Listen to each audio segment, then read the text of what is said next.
Hallelujah! সবাইকে জয় যিশু। ঈশ্বরের গৌরব হোক। আমি যেমন ইউটিউব, ফেসবুকের মধ্যে যখন আসি, আশীর্বাদের বাক্য নিয়ে আজও প্রভাতে আসতে পেরেছি। পিতার আশীর্বাদে, পিতার করুণাতে যে সকল সন্তানরা যারা দেখছে, আমি সবার জন্য প্রার্থনা করব। সর্বশক্তিমান ঈশ্বর পিতা তোর মহানামে ধন্যবাদ করি পিতাগো। আজকের বিশেষ করে যে ইউটিউব, ফেসবুকের মধ্যে যে সকল সন্তানরা এই মুহূর্তে দেখছে পিতাগো, আশীর্বাদের প্রার্থনা, সেই আশীর্বাদের প্রার্থনা রোজ বা তারা যে যেমন জুড়ে পিতাগো, তাদেরকে তুমি আশীর্বাদ করো, কৃপা করো পিতা। তুমি মঙ্গলময় ঈশ্বর, তুমি সর্বশক্তিমান ঈশ্বর পিতা। পিতাগো, এই মুহূর্তে প্রার্থনা করছি আমরা ভারতবর্ষের বিভিন্ন প্রান্তে যে সকল সন্তানরা যারা দেশ বিদেশের মধ্যে গভর্নমেন্ট জবের মধ্যে কাজের মধ্যে রয়েছে, তাদের জন্য প্রার্থনা ব্যবসা কভার করতে তুমি সুরক্ষিত রাখো পিতাগো। পিতাগো, এই মুহূর্তে প্রার্থনা করছি বিশেষ করে ইন্ডিয়ান যে সৈনিক পিতাগো, প্রত্যেকটা কাস্ট থেকে পিতাগো, প্রত্যেকটা সন্তানের জন্য প্রার্থনা ব্যবসা কভার করতে তুমি সুরক্ষিত রাখো পিতাগো। পিতাগো, তাদের দীর্ঘ হাতে তুমি আশীর্বাদ করো, তাদের ফ্যামিলির বিশেষ করে তাদের পিতা মাতা তাদের সন্তানের জন্য সমর্পণ করছে, তাদের জন্য প্রার্থনা করছি পিতাগো। পিতাগো, তাদের দীর্ঘ আয়ু তুমি আশীর্বাদ করো, কেননা দেশের জন্য তারা সমর্পণ করেছে পিতা। পিতাগো, আজকে বিশেষ করে মন্ত্রীমহল থেকে, প্রশাসন থেকে আমি সবার জন্য প্রার্থনা করি। কবরটা তুমি সুরক্ষিত রাখো পিতাগো। আজকের দিনটা দেখার জন্য তোমাকে অসংখ্য ধন্যবাদ করি। তোমার মহানামে প্রশংসা করি পিতাগো। যে হালেলুয়া মিনিস্ট্রিতে আমরা উপস্থিত হতে পেরেছি, তোমাকে অসংখ্য ধন্যবাদ করি। তোমার মহানামে প্রশংসা করি পিতা।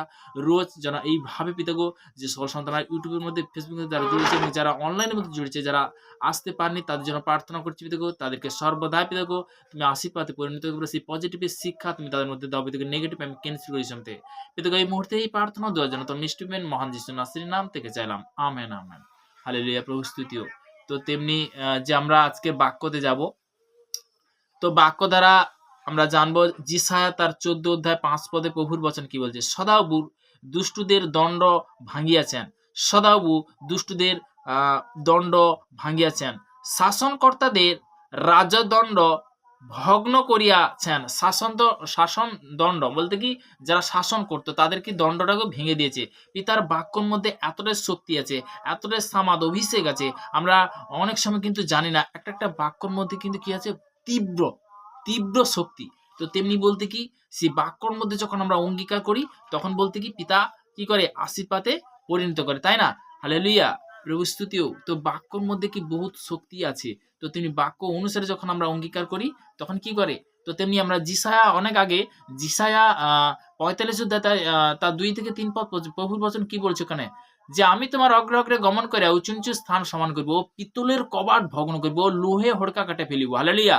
লোহে হড়কা বলতে কি, শিকল পর্যন্ত ভেঙে যায়। তো তেমনি বলতে কি, তো তেমনি পিতার বচন দ্বারা যখন আমরা চলি, পিতা আমাদের কি করে, আশীর্বাদে পরিণত করে। তো তেমনি করে লোহা পর্যন্ত ভেঙে যায় কখন, যখন সেই বচন অনুসারে তুমি যখন চলবে। তো তখন বলতে কি, পিতা পরমেশ্বর ধন্যবাদ হোক, তখন পিতা পুত্র পবিত্র তখন কি হবে, ভেঙে চুরমার হবে। তো তেমনি বলতে কি, যে আজকের আমরা সব থেকে বড় জিনিস যে পিতার বাক্য দ্বারা বলতে কি, প্রার্থনাতে অবশ্যই করব।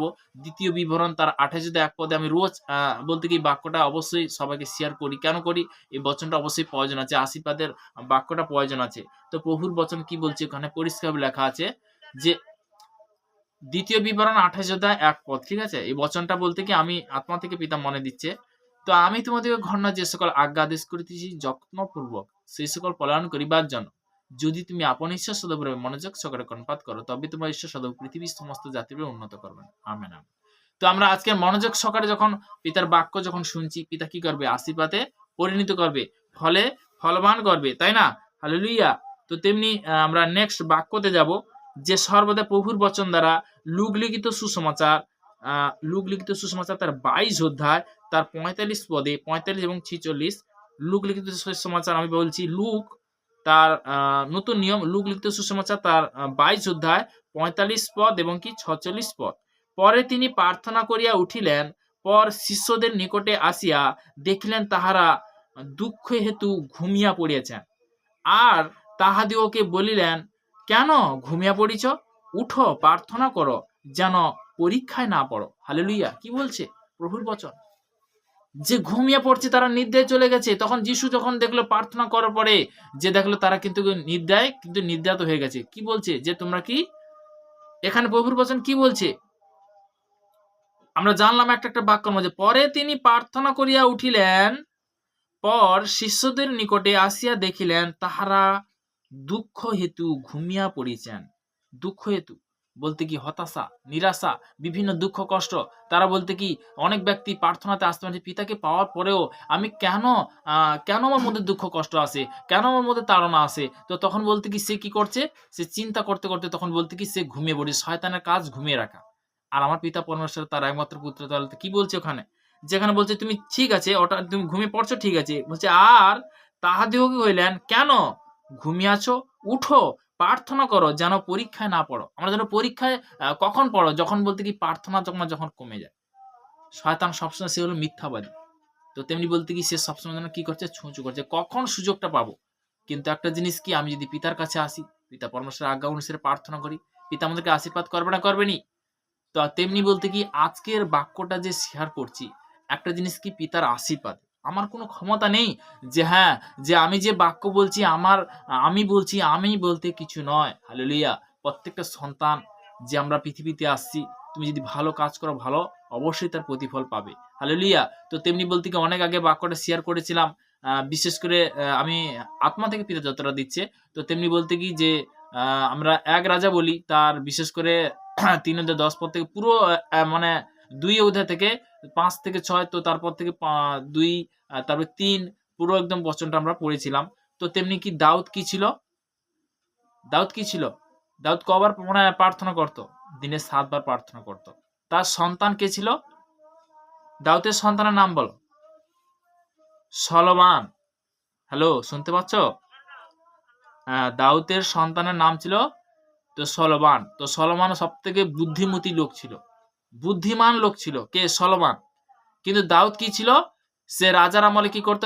তাকে কি স্বয়ং ঈশ্বর তাকে সিংহাসনে বসিয়েছিল। তিনি হলেন রাজা ছিলেন।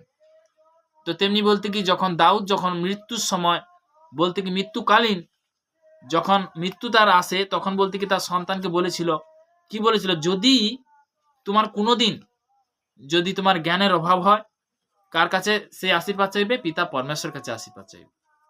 পিতা পরমেশ্বরের কাছে বলতে কি মানে সমস্ত কিছু চাইবে। কিন্তু সলোমন কি বলেছিল যে যে স্বয়ং ঈশ্বরকে যখন তার মধ্যে স্বপ্ন দেখালো, তো তেমনি সে কি বলছে?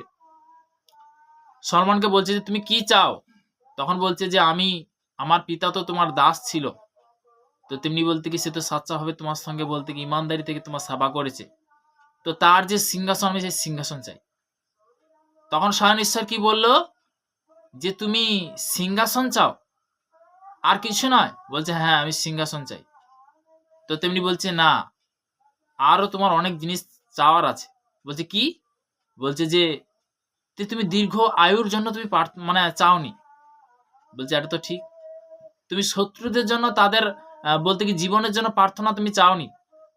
তো তেমনি বলতে কি নেক্সট বলছে যে তুমি ঐশ্বর্যের জন্য তুমি মেন পয়েন্ট বলতে কি যে তুমি দীর্ঘ আয়ু, নেক্সট বলতে কি ঐশ্বর্য, ৩ বলতে কি যে শত্রুদের।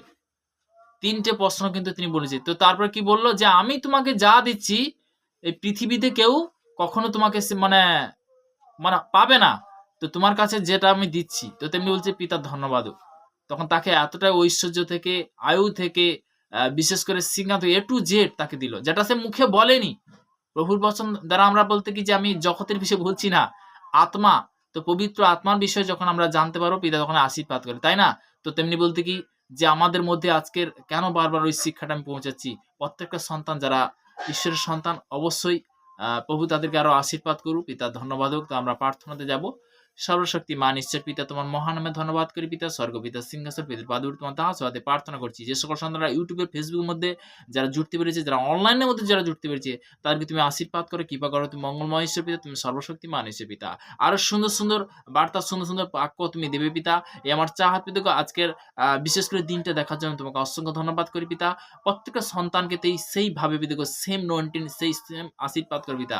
সমস্ত ইউটিউব, ফেসবুকের মধ্যে যে সকল যে ফেসবুক ফ্যামিলি, তাদের সবার জন্য প্রার্থনা করছি পিতা। প্রত্যেকটা সন্তানের জন্য প্রার্থনা করছি। তারা যে বিশেষ করে রোজ যে পজিটিভ বাক্যতে জুড়তে পারছে, যারা বাক্য দিচ্ছে পিতা, যাদের দ্বারা সেবা হচ্ছে, তাদের জন্য প্রার্থনা করছি। তাদেরকে আরো আগে বাড়ো, তাদেরকে আরো আশীর্বাদ করো পিতা। তাদেরকে আরো কৃপা করো পিতা। তুমি মঙ্গলময় ঈশ্বর পিতা। এই প্রার্থনা মিষ্টি প্রেমের মহান যিশু নাসিরের নাম থেকে চালাম, আমেন আমেন। তো প্রভু স্তুতি হোক। তো তেমনি বলতে কি যে আমরা আজকে জুড়তে পেরেছি, সবাইকে জয় যিশু, ঈশ্বরের গৌরব হোক, আমেন আমেন।